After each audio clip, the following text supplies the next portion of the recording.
Ako si Freddy sa tunay na pangalan, small content creator bilang si kusinerong maglulupa naman dito sa FB World. May gusto lang ako sa inyong ibahagi sa pagiging kusinero ko sa isang kumpanya. Sa tagal ko na nga sa pangungusina at iba't ibang kumpanya na rin ang aking napasukan at iba't ibang uri na rin ng ugali ang akin dito nakasalamuha. Merong mayabang, maangas, mapanglamang, higit sa lahat, hindi mawawala dyan yung mga sip-sip na tao. At syempre, hindi rin mawawala naman dyan yung mabubuti ang pag-uugali katulad ng mga matulungin at pagiging masunurin at ang pagiging loyal nila sa trabaho. Ano't ano pa man ang mga pag-uugali na yan, dapat isang tabi natin yan kasi bilang isang empleyado, ang goal mo dito ay para sa pamilya mo at magtrabaho ng maayos. Bilang isang empleyado, lahat yan titiisin mo, lahat ng naririnig mo na masasakit na salita o anumang mga sinasabi ng kapatrabaho mo at ng amo mo, lahat yan ay lulunukin mo na lang yan. Kahit na sabihin pa natin na nasa tama ka, ikaw pa rin ang mali, lalo na pang kadiskusyonan mo dyan ay yung amo mo.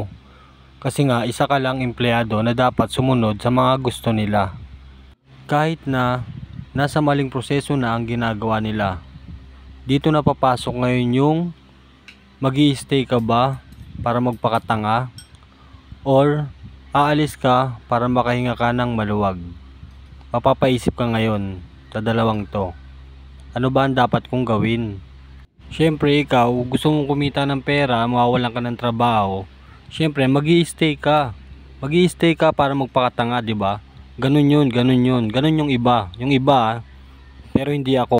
Hindi ako kasi skilled ako, marami akong alam pagdating sa trabahong ganito. So bakit ako magi-stay, bakit ako magpapakatanga, 'di ba?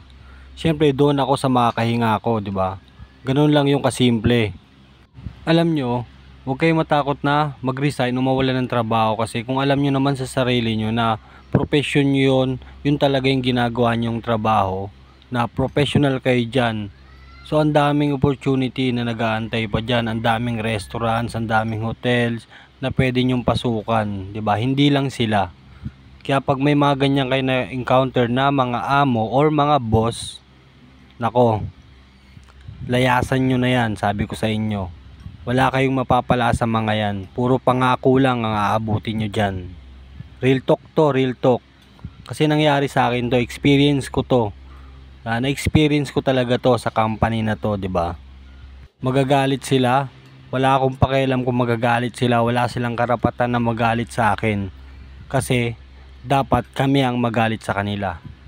Kasi sila yung may utang sa amin, hindi naman kami yung may utang sa kanila. 'Di ba? Ganun 'yun. Kaya wala silang karapatan na magalit. Kami ang dapat na magalit.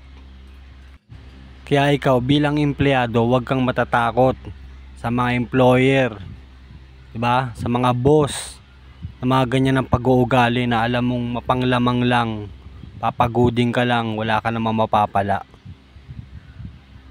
Okay, dito na lang video na to. Time na, tapos na ako kumain. Maraming salamat sa panonood. Paki-follow na lang ako. Salamat.